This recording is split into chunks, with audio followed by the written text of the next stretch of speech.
নমস্কার বন্ধুরা। তো আজকে আমি ডে ট্রেডিং যেটা করেছি, অপশান ট্রেডিং, তো সেটা তোমাদের সাথে শেয়ার করতে চাই। তো আজকে আমি যে প্রফিটটা বুক করেছি সেটা হচ্ছে 2800। তো 2800-এর মধ্যে আমি আজকে কী কী ট্রেড নিয়েছি একবার দেখিয়ে দিই। ফার্স্ট মর্নিংয়ে আমি একটা ট্রেড নিই যেখানে আমার প্রফিট আসে, এবং সেকেন্ড টাইম আমি একটা জাস্ট ভুলবশত একটা ট্রেড নিয়ে নিই, কারণ অলরেডি দেখেছিলাম মার্কেট অনেকটা ডাউন ট্রেন্ডে চলে এসেছিলো এবং রিভার্স নিচ্ছিল।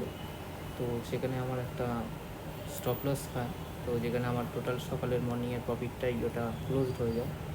দ্যাট টাইম আমি সেকেন্ড টাইম আবার 10:30 নাগাদ একটা ছোট্ট একটা ট্রেড নিয়েছিলাম যেখানে 1000 রুপিস মতো আমার প্রফিট এসেছিলো, এবং পরবর্তী ক্ষেত্রে যখন পরে মার্কেট আবার জাস্ট আপ ডাউন করছিল সেখানে দাঁড়িয়ে আমি একটা স্টপ লস হান্টিংয়ের একটা ট্রেড নিই যেখানে আমার আরও 2000 মতো প্রফিট আসে।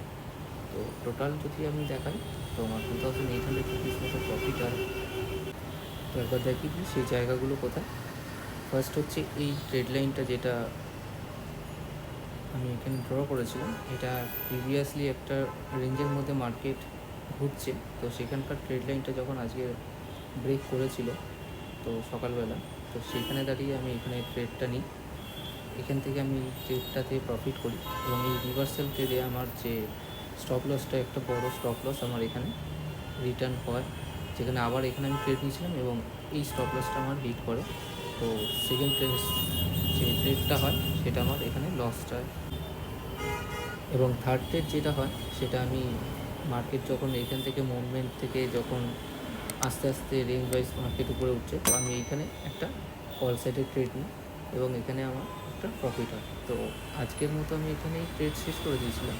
বাট পরবর্তী ক্ষেত্রে যদি দেখা যায় মার্কেট এই ট্রেড লাইনটাও কিন্তু ব্রেক করে, মার্কেট এই ট্রেড লাইনটাও ব্রেক করে কিন্তু মার্কেট একটা বড় ফল আসে।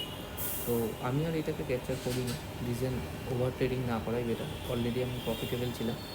তো এটাকে কন্ট্রোল করতে পারলেই তবেই ট্রেডিং জার্নিতে আপনারা এগাতে পারবেন। তো ভিডিওটা যদি আপনাদের অ্যানালাইসিস ভালো লেগে থাকে তাহলে চ্যানেলটিতে সাবস্ক্রাইব করুন এবং ভিডিওটি লাইক করতে ভুলবেন না। Thank you.